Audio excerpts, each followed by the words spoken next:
I can see it from a mile away, man. It was just like I can't remember what night it was, but last week, Miami gets the dub over Ole Miss, bro. It was like the moon was just shining a little bright, and I was like, "That's just Vance smile. That's all that is right there." So seeing Miami, talking about this Miami team making it to the conference to the college football championship, Vance, as a longtime Miami fan, a longtime Cowboy fan, a longtime Laker fan, a longtime Titan fan. How does it feel to finally see some team success? Listen, bro, it's beautiful, especially I haven't seen football success like ever in my life, bro. Like literally the Titans, I wasn't alive for that. Miami, when they lost to Ohio State, I didn't really care about that. I was a little kid. I was like, what, five? Something like that. So this is the first real football championship that I get to see my favorite team play in, bro. And I'm really excited. I think we got a chance. It's great knowing like you the underdog, like nobody really just has you winning this game. But it's a beautiful thing, bro. I'm just happy. Like even in basketball, I haven't seen any like the Lakers, who I guess bubble, but people say that's a fake ring. So really, 2010 is the last time I saw anything. But either way it goes, bro, I'm excited. I hope you guys are too. God, nigga finna break the screen on that damn smile. Nigga gotta put the little ding ding on this nigga teeth and toast. His ass Nah, so for see real. you. Nigga lose his eyes smiling so hard. You know? So I Hey, see you, bro. he wasn't even smiling that hard when Lil Jace was born, bro. All right, bro. Chill, chill, chill, chill, chill, chill, chill. But Okay. no, I'm kidding. I'm kidding. But let's talk about this game for real though, Vance. I know how you rocking with that Miami team. What's the keys to victory for Miami, throughout this playoff run and coming into this championship matchup with Indiana, man? Honestly, the keys to victories is don't make the mistakes, bro. Just do your job. That's all you got to do. Playing Indiana, it's like playing the AI. It's like when you think about playing the Patriots or even the Chiefs recently, you got to play almost damn near perfect football to beat them, but they are beatable. Don't make the mistakes. You got to make your field goals. Do the simple things right, bro, and they will come out with this win. But the biggest thing that I see in terms of advantage rise is we got to be able to run the ball and control the clock. And so we've done a great job. Miami has the past two games. We've had at least a 8 minute drive. I mean, an 8 minute drive that went over 10 plays in both of the wins against Texas A&M and recently against Ole Miss. And so being able to control the clock, running the ball, Mark Fletcher has been great. We've had backup running backs. Even Carson Beck has done a great job with just moving around in the pocket. He doesn't have to be a scrambler, but he's affecting this game with his legs. And so as long as they can control the clock, they have a fighter's chance. Josh, I see you shaking your head. Is that fighter's chance enough to conquer, or is that fighter's chance enough to defeat this Indiana team that has not been defeated all year? I mean, bro, if we were gonna say that, we would have said the same thing about them going. I mean, I said the same thing about them going into that Texas A&M game and the game that they just played previously against Ole Miss.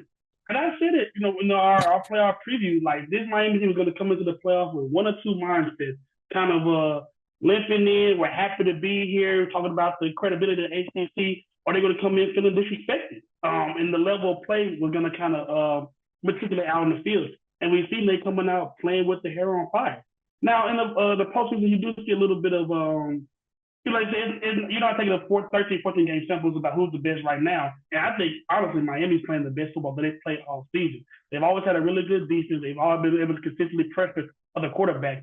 But as much as Vance doesn't like footwork, Carson Beck has been the best he's been all season in terms of protecting the ball, but also just making timely throws, but also making plays with his legs, which we've seen some of these quarterbacks struggle with, i.e., they hurt.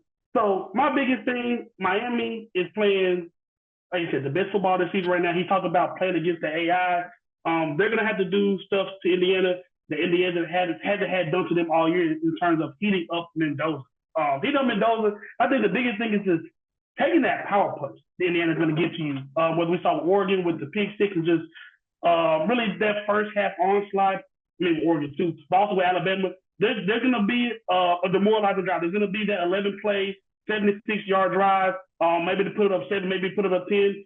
And that kind of character, all that for Indiana, has buried, two college football playoff teams. So Miami can use some of this 17-year experience that Carson Beck got and kind of rally some of the troops in terms of, the nostalgia magic around this run, whatever you would have got. But I think that could be the biggest key thing. The biggest key for me is taking that push for Indiana and being able to come back and put together an offense and continue to heat up, uh, continue to heat up Mendoza with Bain, with Altimore, whatever his name is, in a way that he hasn't been bothered, at least through this postseason.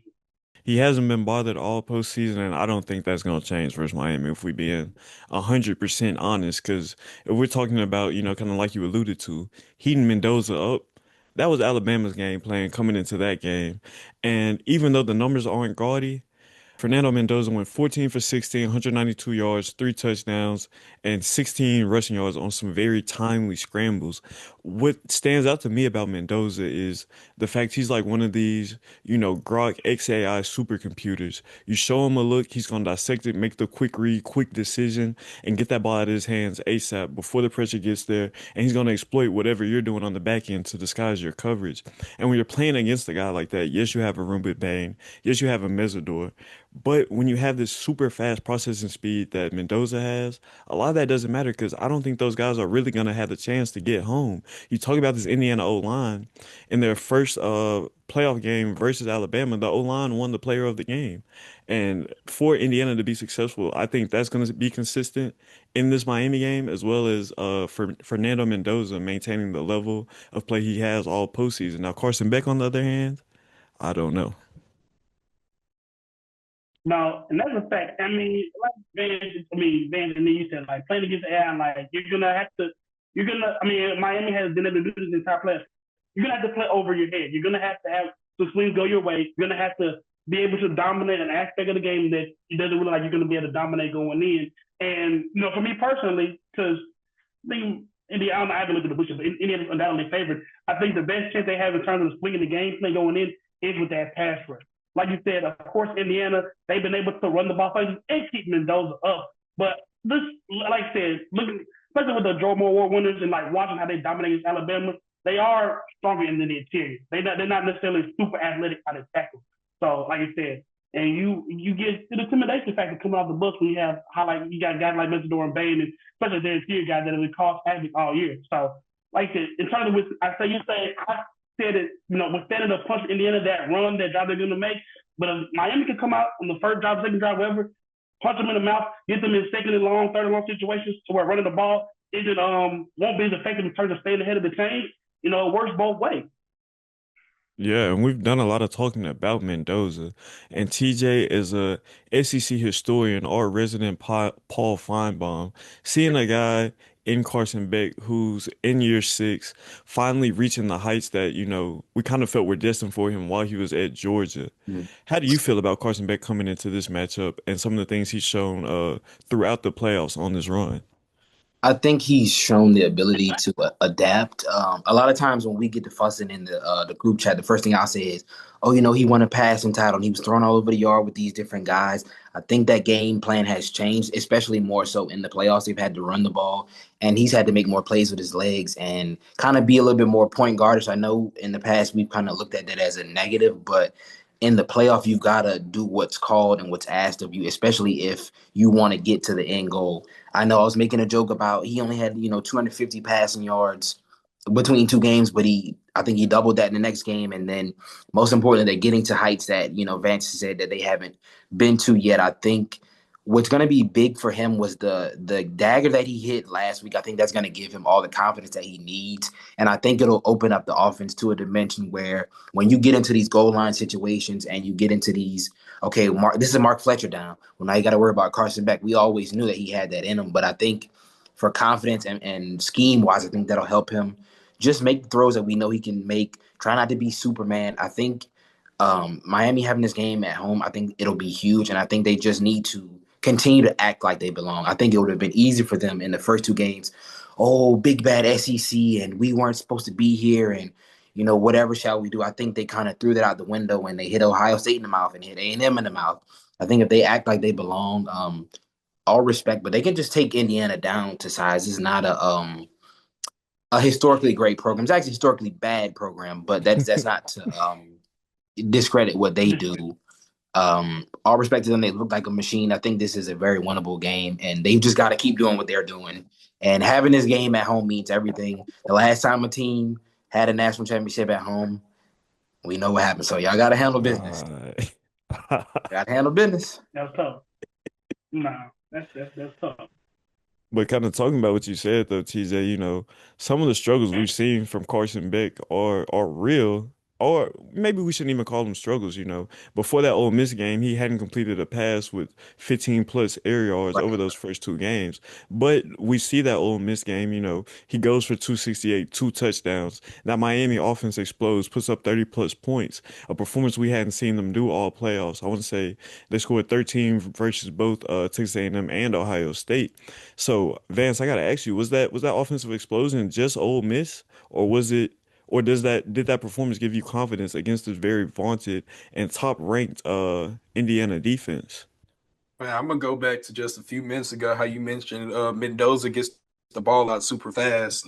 They actually pulled up the stats. I saw a tweet. I'm gonna send it to y'all after this, but Trinidad Chambers gets the ball out faster than Mendoza, and they were getting the Chambers. They were affecting them. Honestly, that game should have been a blowout with all the amount of picks that they dropped in that game. And so to give them even less time to have to get to the QB, or even more time, actually, I feel confident in terms of that offense is going to be clicking as well. As long as they run the ball okay, they will be fine, bro.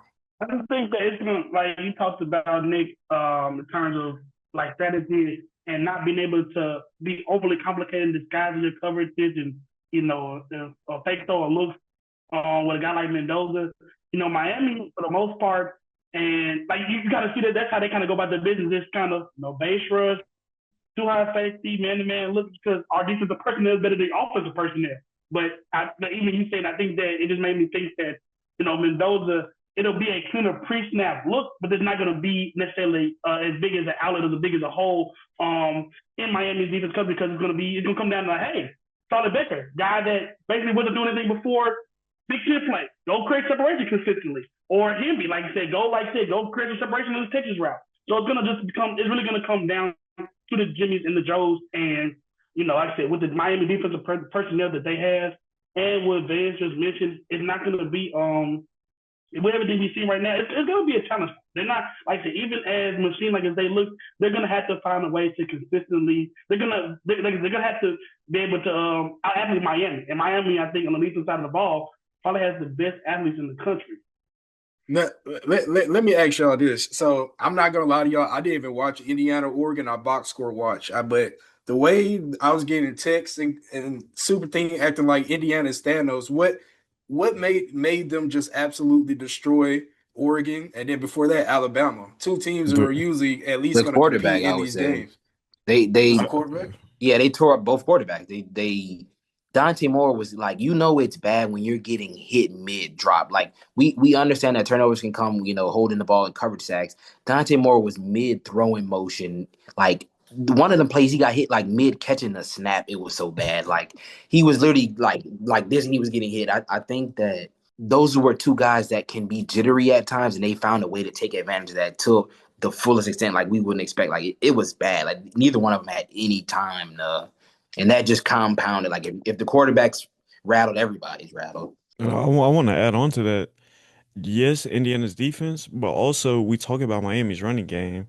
I think Indiana might have a better, if not the best, running game in college football. You're looking at a unit that has averaged around 218 rush yards per game over the course of the college football playoff. Against Oregon, the number 12th ranked defense in the country, Indiana ran for 4.8 yards per carry.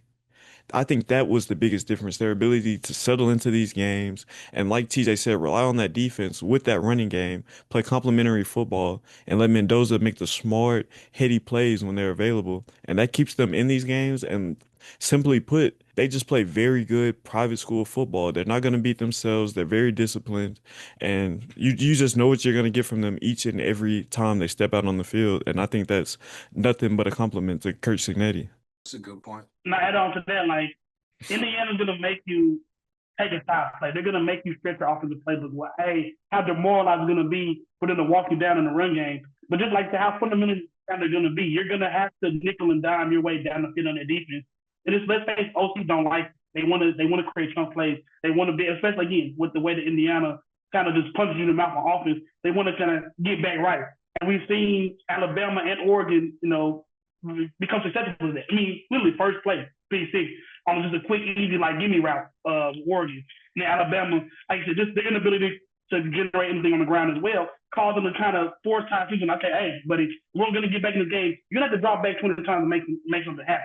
So I think that'll be the biggest challenge for Miami, especially with the up and down nature of Carson Beck as well as he's played. How long will it take until their forces take a stop play? Not necessarily because they've gotten ahead of the chains and it's advantageous, but how long will it be until they're down 3, till they're down 7, and they feel the need to try to push the ball downfield, which has gotten them in trouble early this season already versus Louisville and SC. All right, so I mean, I want to know, you guys. It's time to know. We'll start with you, Josh. Who final score of the national championship game? I will go with Miami. I mean, I know like last time we had Miami in the national championship game, it was a generational defense NFL talent speaking wise. Maybe not that much NFL talent, but this is not a defense that's giving up more than 30 regardless. I'll go 27-21. We'll say you, Nick. Go ahead. Are we coming to me? I Mm-hmm. think I think we're looking at two teams that are damn near identical. Like if you put Indiana in the mirror, they'd be looking at Miami type shit. So when I look at this game, I think this will be a very hard fought physical football game. Ball control will be very important, so I don't forecast a whole lot of possessions. I think we're gonna see something in that 24-21, 24-27 range. But I think I'm rolling with Indiana too, man. What about Sorry, you, Vance. TJ? It's all I right. I also like 24-21, but I'm gonna go with the home team and I'm gonna add some onto it. I think that it comes down to a game-winning kick from Miami's kicker, whom when he steps up to kick it, we'll all be terrified and be like, "Oh, he's gonna miss this." And I think he's gonna save the day of all people, that have been shaky. I think he will.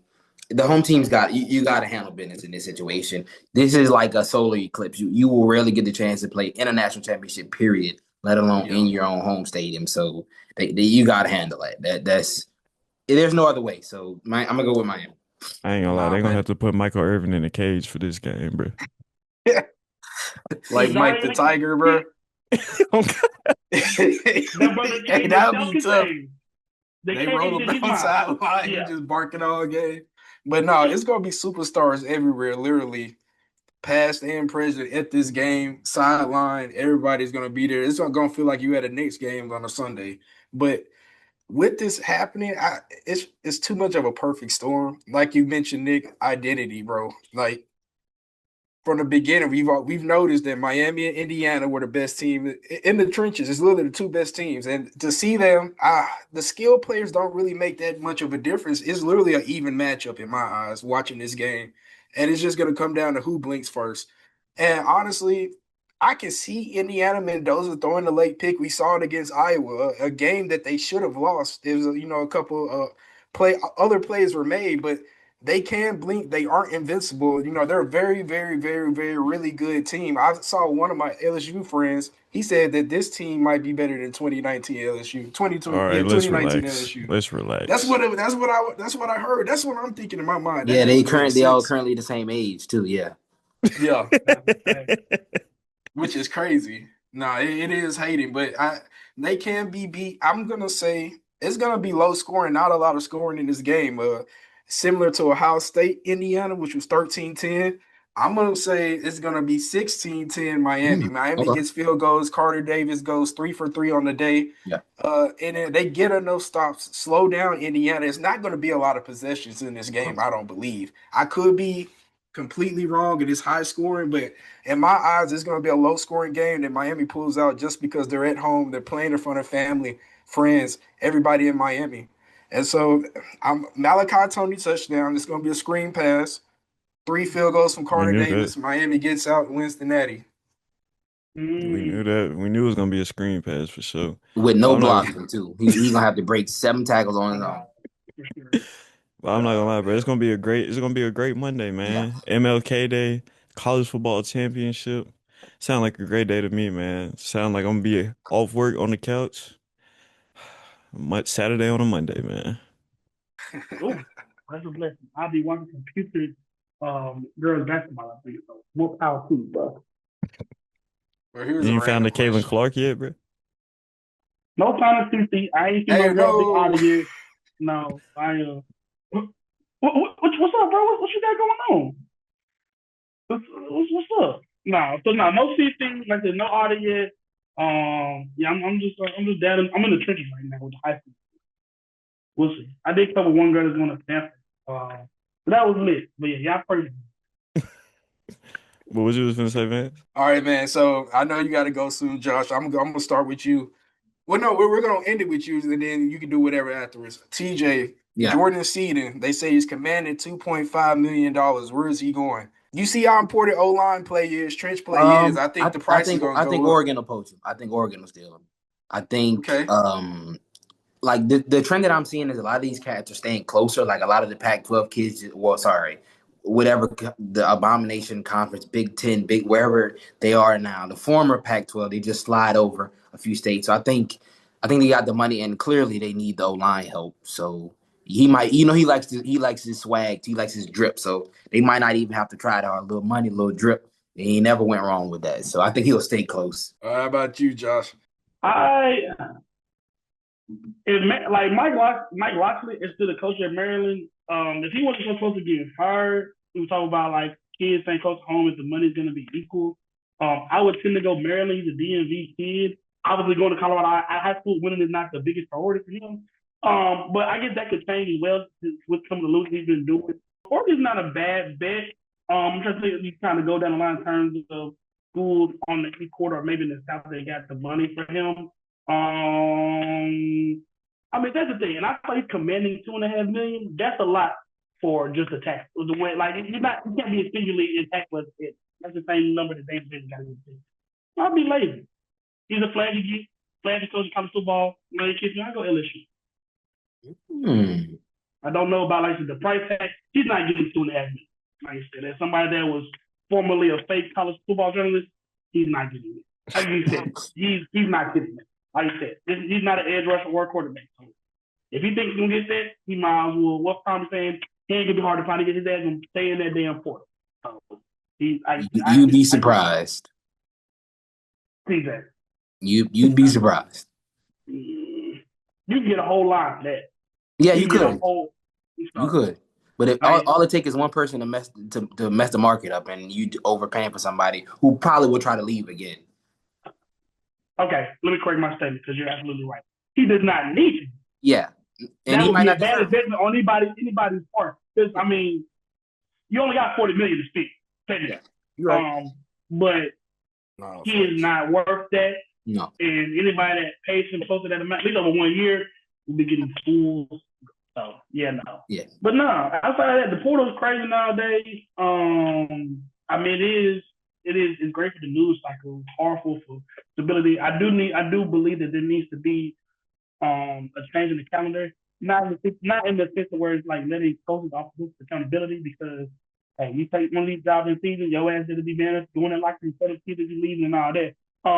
The thing is in terms of logistics of the portal. Like there's no way that there's kids that are in the playoff right now that are in the portal. Or the reason Oregon couldn't put together a running game outside of the freshmen that got hurt, they're one of the backup back in the portal. So I think if the posting window is going to be this extended, we got to do some rearranging of it. But as has become a custom the past 2 3 years now, the college football landscape is going to look a lot different. I think Cam Coleman will turn argumented undoubtedly to a top 10 pick. I think he'll probably be the best receiver in college football next year. It seems that Oregon, and that's the type of stuff talking about Baby Mahomes. That type of because everybody's money is equal. But for them to be able to kind of replicate this formula with Dante Moore, that hey, we'll pay you to come in. You know you're not going to start this year, depending on Dante Moore league. That's the type of program prestige that you just can't buy.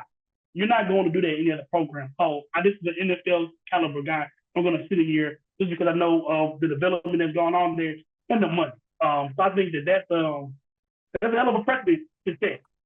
If Dan Lynn's going to be able to rest for $1 million quarterbacks in the portal, the rest of the Big Ten better watch out for it. Sam Levitt, I heard some similar things that you heard about him on terms of his departure from Arizona State. My little cool about Lane Kiffin, he loves drama.